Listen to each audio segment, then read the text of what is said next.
I mean, how you feeling? I know you took some shots at the end of that game. You came out to play. How you doing health-wise? Good. A little dinged up, first time being out there in a while. Playing, real football again since preseason, so body's got to get adjusted a little bit to getting hit again, but I'll be okay. Why was it so hard for you guys to get anything going today consistently? Yeah, it was tough in the first half. Just figuring out what they were doing. Just, I know it sounds cliche, but just coming down to execution. Started to go a little bit faster in the third quarter, and we finally got things clicking in the run and pass game. The run game got going, passes opened up, vice versa. Kind of slowed them down a little bit on defensively because they were bringing a lot of pressure early on. So as we started to figure that out and just let everybody just play, we started to get going, but just too late. Why was it, Neighbors had no targets in the first half. Was there anything specific they were doing with him? No, not necessarily. It's kind of just going through my reads, kind of just how it played out. How frustrating was it to every time it did seem like you guys were getting something going, something happens that stalls the drive? I mean, that's just adversity, right?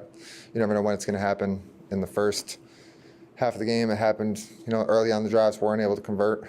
And then obviously just being able to go down the field and then, something like that happened, just stay tight as a group. And that's just, again, just attention to detail, the small things, staying on a block this much further, me carrying out a fake that can pull a guy apart to help keep someone away from the ball, and then ultimately everybody just plays a part in that in the ball security aspect, but just have to finish. I mean, I know it's a thing that's been going on for a while, but it's definitely something that is being hammered in the meetings, in the film, on the practice field. It has to click. That's it.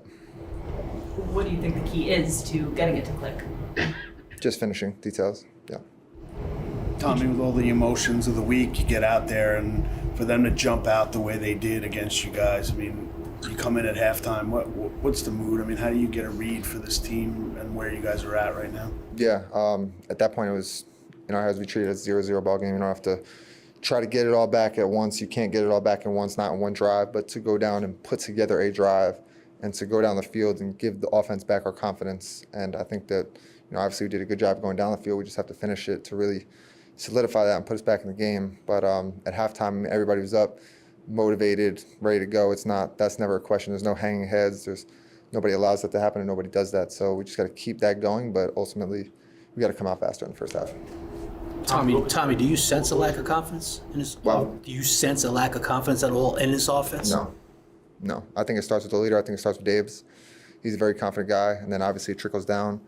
And I think as a quarterback group, the receivers are confident. I think everybody's confident. I think just when it comes together, you just breathe it into each other. Just when things do go wrong or something does go wrong, say there was a missed block or balls on the ground, it's just bringing that whole group together to that one guy to just bring that confidence back into him, knowing he's going to be good for the next play and we got his back. Tommy, what was your reaction to Baker Mayfield doing your touchdown celebration? Honestly, I really didn't know until someone just mentioned the locker room. I mean, they were having a good game. They celebrated. It is what it is. Kind of happened last year. I mean, it's going to happen, I guess. Tommy, most of the quarterbacks get most of the blame and too much of the credit, too much of the blame. Do you kind of sit there and say they wanted me to give them a spark, but it was kind of hard today to do that? Yeah, I mean, I pride myself on that. I mean, you always want to be that spark. The quarterback is the spark in any offense, not just right now what it is, obviously with the way things have been going, but across the NFL, everything flows through the quarterback.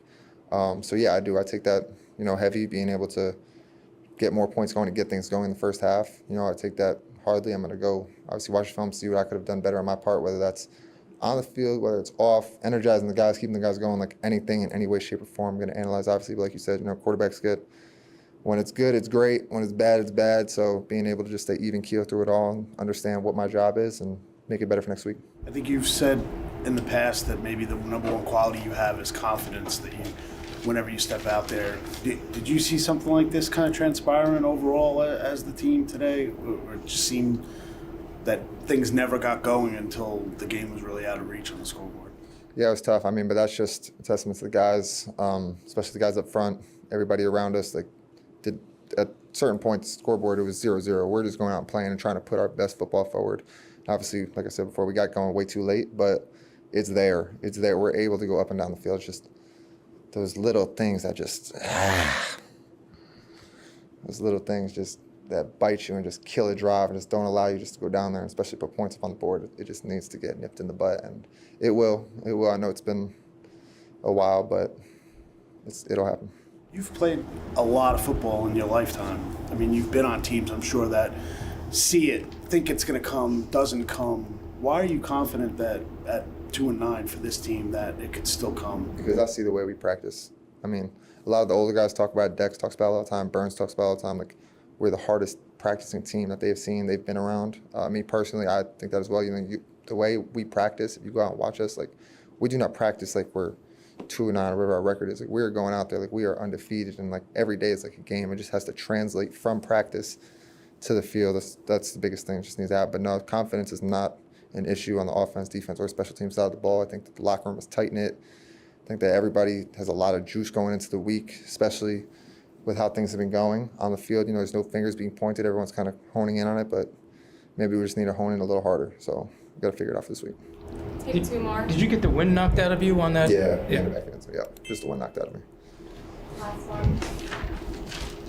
Does it help at all that it's a short week, not much time to think about this one when you have Dallas coming up, or do you almost wish you had more time to kind of figure out the little details that you talked about? Right, there's good and bad to it. I mean, you're going to flush it. Obviously, you have to go on to next week, but you still have to be able to go back and watch it and see what went right and what went wrong and why. But that needs to be a quick fix, nip in the butt, and then we're on to Dallas right now. So I think there's a 50-50 with it.